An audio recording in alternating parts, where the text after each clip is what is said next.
नमस्कार दोस्तों, स्वागत है आपका हमारे YouTube channel Sai natural video में। आपको हम हनुमान जी की एक रहस्यमयी बातों को बताएंगे। उससे पहले आप हमारे चैनल को लाइक कर दीजिए, जिससे हम कोई भी वीडियो भेजें और आपके पास पहुंच जाए, और सब्सक्राइब कर दीजिए, जिससे हम कोई पहले वीडियो बनाएं तो आपके पास तुरंत पहुंच जाए। कर दिया? चलिए वीडियो स्टार्ट करते हैं। भगवान हनुमान जी से भूत प्रेत क्यों डरते थे, ये वीडियो आज हम आपको बताएंगे। ये सच्ची घटना है, एकदम सच्ची घटना है कि भगवान हनुमान जी से भूत प्रेत आखिर क्यों डरते थे, ऐसी क्या कहानी है उसमें। चलिए स्टार्ट करते हैं, लेट्स गो। जब राम भगवान सीता माता और लक्ष्मण जी के साथ 14 वर्ष के लिए वनवास आए तो उन्होंने एक राक्षसी का वध किया था। आप कमेंट में बताइए कि वो कौन सी राक्षसी थी। देखते हैं कि कितने को पता है कि वो कौन सी राक्षसी थी। ठीक है, तो उन्होंने वध करने के बाद सीता माता के कुटिया के पास एक लक्ष्मण रेखा बना दिया था। आप लोग जानते हैं वो किसने बताया था? ये भी आप कमेंट में बताइए कि ये लक्ष्मण रेखा किसने खींचा था, भगवान राम या लक्ष्मण जी ने? बताइए। उस वक्त कुटिया के ऊपर से हनुमान जी भी निकल ही रहे थे, और कोई और नहीं, उसी राक्षसी को ढूंढने, क्योंकि उस राक्षसी ने इनको परेशान कर दिया था। लेकिन राक्षसी इनसे तब नहीं डरती थी, बट कुछ देर बाद जब वो देखे कि ये तो कौन है और ये यहाँ क्यों उसको मार रहा है, ये गए और जाने के बाद में उनसे पूछा, हे देवता, आप कहाँ से आए हैं और आप इनका वध क्यों कर दिया? तो उन्होंने कहा कि या मेरा हाथ मांगने आई थी, बल्कि मैं तो शादीशुदा हूँ। वैसे आप कौन हैं भगवान? तो उन्होंने कहा, मैं हनुमान हूँ, मैं यही रहता हूँ। वैसे तो मैं यहाँ नहीं, वहाँ पहाड़ों की चट्टानों पे रहता हूँ। वहाँ पे मेरे पिता मेरी माता सब हैं, लेकिन मैं अक्सर यहीं रहता हूँ इस जंगल में। वैसे आप इस जंगल में क्यों आए हैं और आपका नाम क्या है? तो राम भगवान ने प्रेम से कहा, मेरा नाम श्री राम है और यह मेरा भाई लक्ष्मण है। हम दोनों अयोध्या से आए हैं। हम राजा दशरथ के बेटे हैं। तो हनुमान जी चौकन्ने रह गए, कहा कि आप तो इतनी बड़ी राजा के बेटे हैं, आप वनवास आए हैं, ऐसा क्यों?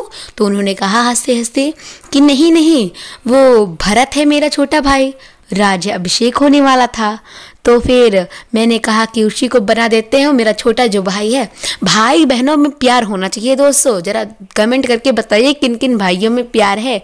तो उन्होंने कहा, तो कैकेयी माता ने कहा कि वनवास चले जाएं, इसलिए मैं चला आया। तो हनुमान जी ने कहा, वैसे ये राक्षसी का नाम आप तो कमेंट में बताना है, आपको बताइए नाम है। तो फिर आप इसका वध कर दिए, मैं इसका वध कर देता। राक्षसी जिंदा थी, वो हिरण का रूप धारण करके किसी तरह लंका में चली गई, और भगवान हनुमान जी ने जब ढूंढने लगे उस राक्षसी को तो नहीं मिली। तो वो जब फिर से चले गए वो अपने चट्टानों पे, तब जब राम भगवान फिर से कहे, अरे हनुमान कहाँ गया? तब राम भगवान को समझ में आ गया कि अब मेरा मित्र वही बनेगा, क्योंकि वो चमत्कारी थे। इसलिए कुछ देर बाद जब राम भगवान कुछ फल और लकड़ियाँ इकट्ठा करने जा रहे थे, तब हनुमान जी ने दूसरा वेश बदल लिया था कि देखते हैं श्री राम जी हमें पहचान पाते हैं या नहीं। उन्होंने दूसरा वेश बदला और आए, कहा, जी आप कौन? उन्होंने कहा कि मैं यहीं रहता हूँ। वैसे आप कौन हैं? उन्होंने कहा कि पहचाना नहीं? उन्होंने कहा, मैं पहचान गया हनुमान, मैं तो वैसे ही कह रहा था। तो वो चौकन्ने रह गए, कहा कि ये क्या, ये तो आज ही पता चला, ये तुरंत पहचान गए, कोई चमत्कारी है ये। वो समझ गए कि ये ईश्वर हैं, कोई मामूली इंसान नहीं है। तुरंत वो चरणों में गिर गए, और तभी एक ऊपर से वही राक्षसी जा रही थी। उन्होंने देखा और गए और कहा, हे ब्रह्मा जी, मुझे एक वरदान दो जिससे मैं इन राक्षसियों का वध कर सकूं। तब आप ध्यान से देखेंगे उन मालों में एक सफ़ेद माला जिनमें दो रुद्राक्ष लटकते हैं, आप कभी भी देखिए हनुमान जी के गले में ये माला जरूर होती है। जो रुद्राक्ष लटकती है वो माला ब्रह्मा जी ने दिया था।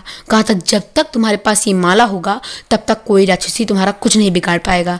और आज तक हनुमान जी यही माला पहनते हैं और यही माला पहनते हुए आए हैं। तभी राम जी ने पूछा कि तुम इतने सारे माले पहने हो, तुम भी मुझे कुछ तो कुछ लगते हो। तो उन्होंने कहा हाँ हाँ, मैं वैसे तो ये माला मुझे ब्रह्मा जी ने दिया था आशीर्वाद के रूप में। मैंने 5 साल तपस्या किया था तब मुझे ये मिला था भगवान। वैसे तो आपने भी तो पहन रखा है। तो उन्होंने कहा हाँ हाँ हाँ, ये तो मेरे पिता का आशीर्वाद है, ये मेरी तीनों माता का आशीर्वाद है। तो उन्होंने कहा कि आपकी कैकेयी माता ने आपको घर से निकाल दिया, आपको थोड़ा सा भी दर्द नहीं हुआ? उन्होंने कहा नहीं नहीं नहीं, तीनों माता मेरी बहुत प्यारी हैं, वो मेरे भला के लिए ही निकालना चाहेंगी, वैसे नहीं निकालना चाहेंगी, क्योंकि तीनों माता से इतना प्रेम जो है। उन्होंने कहा हाँ, ये बात आपने बिल्कुल सही की भगवान, बिल्कुल सही कहा। इस दुनिया में कोई ऐसा नहीं है जो अपनी माताओं से प्यार करे। अरे सगी माता तक को नहीं प्यार करते हैं। तभी उन्होंने कहा कलयुग में कोई अपने माता से प्यार नहीं करेगा। कलयुग में अंत ही अंत होगा, तब हम जन्म लेंगे। अब कलयुग चल ही रहा है, आप लोग जानते हैं। हनुमान जी चल दिए और देखा कि वही राक्षसी हमारी कुटी के ऊपर खड़ी है। वो गए और कहा हे राक्षसी, तू यहाँ क्या कर रही है? उन्होंने कहा हा हा हा हा, वैसे तो उन्होंने मेरा वध कर दिया था, लेकिन मैं जिंदा कैसे हूँ यही सोच रहा है ना तू हनुमान। तो उन्होंने कहा मैं तेरा वध कर दूंगा। उन्होंने एक बार उनको मारा और वो तुरंत गिर गए, उनका नाक कट गया। और जो लोग कहते हैं कि ये सब नाक राम जी ने काटा है, ये एकदम झूठ है, एकदम झूठ। और मैंने ये रहस्यमयी बातें बताई आपको कि उनके गले में जो माला और एक जो मिले थे और जब वो ऊपर से जा रहे थे। अब आपको कमेंट में ये बताना है कि उस राक्षसी का नाम क्या है। अगर आपको मालूम होगा, अगर आप पढ़ाई करते होंगे तो आप बता ले जाएंगे, अगर आप घास चराते होंगे तब नहीं बता ले जाएंगे। देखते हैं कितने लोग पढ़ते हैं। आइए अब अगले पार्ट के लिए कमेंट में बताइए। Bye bye.